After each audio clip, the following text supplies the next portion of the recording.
Hi, ladies. I hope you are enjoying getting started on the Oregon Trail. We have another week full of excitement. Let's take a peek at what we're going to learn this week in 4th grade. Inside of your packet, you'll find your lesson plan as well as your green at-home check sheet. For math, you're going to find your purple math review. And you're going to find one multiplication and one division time test. Good job continuing to work on those. Let's see if I can get it. There we go. Also this week, we are going to be continuing with division. However, the numbers are going to increase. This means that we have to go through DMS-BRC twice. For example, when you see this at the top, DMS-BRC, you're going to remember that we divide first, we multiply, we subtract, we bring down, we repeat, or we have a remainder, and we check.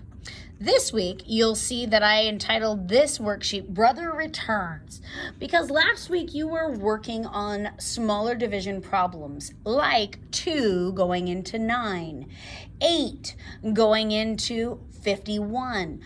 But this week, you're going to have to go into numbers 2 different times.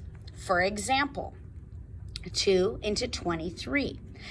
The easiest way that I've learned is to use your finger and cover up that second number so that you are remembering what you've already learned in division. 2 goes into 1. Oh yeah, that goes in 1 time. Remember, you put that up at the top. Then you multiply 2 times 1 equals 2. Sister tells you to subtract and you get 0. But now you move that finger and you see that there's a 3 that has to be brought down. That's brother's job. He brings it down. So now you have a 3 there. 2 now goes into 3. How many times? Well, it goes in once. Good. And our division answers always go up at the top. We multiply 2 times 1 and we get 2. We subtract and we have a remainder 1. So it's some bigger numbers. The easiest way, again, is to cover up that second number, to go ahead and multiply in, remembering that after we subtract, we have to bring down that second number. Now, when we have a little bit bigger numbers, and I apologize, these two are super close to the bottom of the page, so if you need to write them over on the side, don't worry. Sometimes, though, the numbers start to get a little bit bigger.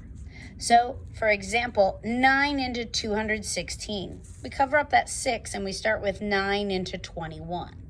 We go through the divide, the multiply, and the subtract. Then we bring down that 6.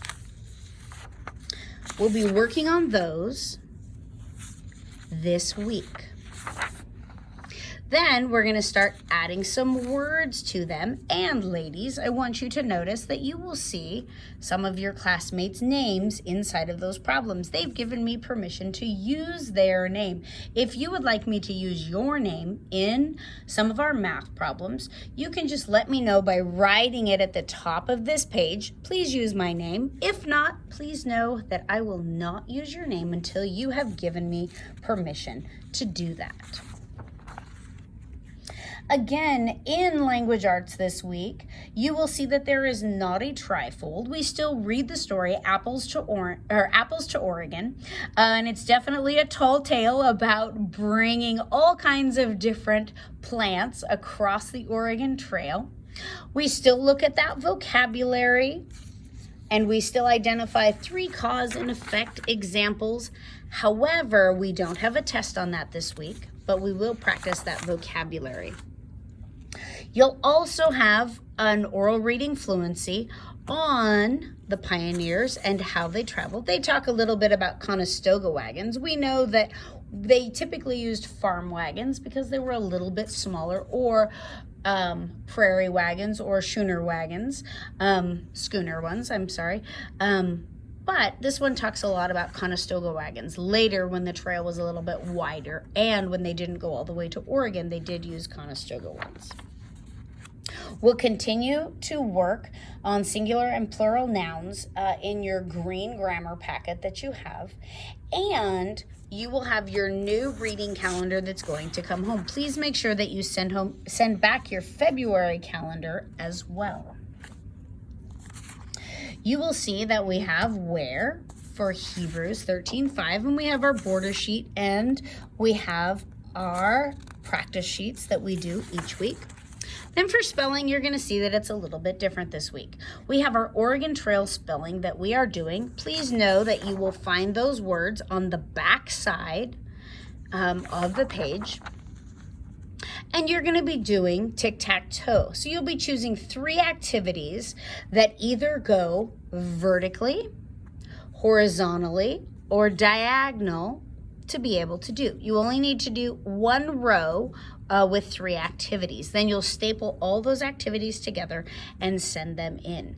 Some of them might be writing your spelling words in ABC order, using markers to write your spelling words, typing your spelling words really big or really small, writing your spelling words in cursive, writing them in rainbow colors with swirly letters, writing your spelling words all around the outside of a blank piece of paper until you get to the middle, using each one of your spelling words in a sentence, creating a word search. By the way, grid paper works great for this one.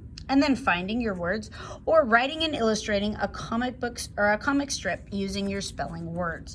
Again, you just need 3 activities that create a tic-tac-toe for your spelling this week. In Heritage, you will find that we are doing a lot of Oregon Trail stuff as well. And there's going to be a paper called Life Along the Trail that you'll be doing as well, reading it and then finding some answers in the back. Please know that, yes, we are doing a whole bunch of these different hardships, but you can make a list of some of the hardships that maybe you have already endured. You'll be talking about prairie schooners along the Oregon Trail as well. And you will also find some information about the different parts of those prairie schooners. You'll be looking at what we call the camel of the prairie, which is a lot of the different parts of our wagon. And you will also be building one of your own little wagons. You'll have your bonnet that you'll be able to cut out on the solid lines. You'll have your 4 wheels that you're able to cut out. You'll have the tongue that you're able to put. This is where it would attach to the harness of the oxen. Then you'll be able to build the bottom of your wagon. And please know that you cut on all of the solid lines, but you fold along the dotted lines. Then you'll notice that there's several small holes here that you'll be able to poke through. We used a paper clip. And then you poke through into your wagon wheels. And you could use brads. You can just glue them if you want to. If you put brads in them, they will be able to slightly turn. Anyway, you'll be able to build your own little prairie wagon. You'll also be looking at a website called MrNosbaums.com, Oregon Trail Interactive Map. And it's going to walk you along the Oregon Trail, and it's going to have you answer some questions about leaving Independence, stopping at the Platte River, looking at the plains. And we are doing this in our computer class. Students are able to click through the different parts of the Oregon Trail, and they're able to answer different questions along the way.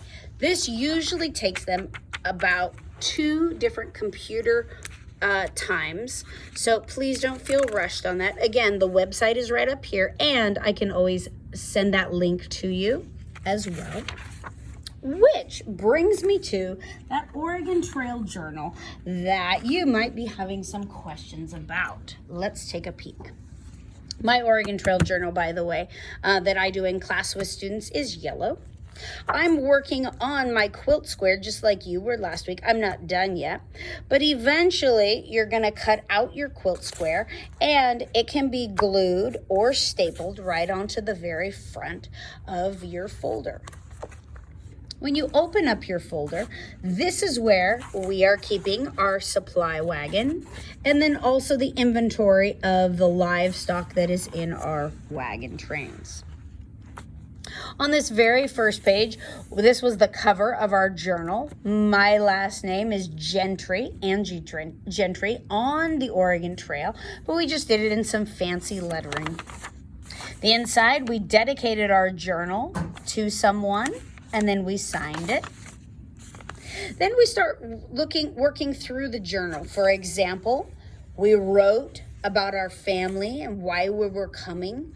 Then we're also going to be drawing a wagon here to design the book title page. Then we've been writing. For example, this we wrote about the day that we were leaving. Then we wrote about our wagons. Now, we had just built our wagons, so they wrote a little bit about it, and they told about who the oxen were that were pulling it. And you notice we didn't get an entire page. Please know that that's okay, because along the Oregon Trail, some days were really full of information. Others, they had so much to do that they didn't get all the way through. We had some people that were leaving Independence, and they were running into one another because farmers knew how to drive their oxen and others didn't. So they had to do a fate about farmers versus non-farmers, and they had to flip coins to see if they had ran into someone. So you'll find sometimes in my journal that I have blanks. We talked about going across the Blue River, and they had to make a choice if they were going to ford the river or if their wagon flipped. And so they had to roll a dice to be able to see what happened. Again, you are able to look through all those different fates that I gave you, and you're able to journal about what could have happened at that spot along the trail. Tomorrow, we are getting ready to cross the Kansas River, and there's a ferry there. Some of our students don't have enough money. And you might say, money? I didn't know we had money. Some people had more money than others, and some were able to pay to cross that ferry, and others couldn't afford to. Depending, your mom or your dad might have you roll to see how much money you have. Again, you can just pretend at this point, because sometimes when they got to the forts, they didn't have enough money to be able to buy things, or they weren't available. But when we're coming up to the ferry, they had to pay about $3 to cross the ferry. And so one wagon train, for example, in our class, didn't have enough money. And so they had to decide in their group, and they had to roll to see who was going to ferry across and pay and who was going to choose to ford. Now, the two in the group decided they wanted to ford anyway because they didn't want to spend the money to ferry. No worries. Notice, it is all completely historical fiction at this point. You are becoming this character. You are writing about him. And it's really helping you to understand what daily life was like. I am going to include a book called Rachel's Journal in your packet this week that you can kind of take a peek through, just to kind of see what kinds of things pioneers wrote about. And that might help you a little bit more. Please be sure and send that book back at the end of Oregon Trail, as I only have a few copies with them. Also, in science, you know that you're continuing to work on your natural resources, and you're continuing to work on If I Traveled West in a Covered Wagon as well. Typically, we do about one of those pages a week. We're also going to be building that into our computer time as well.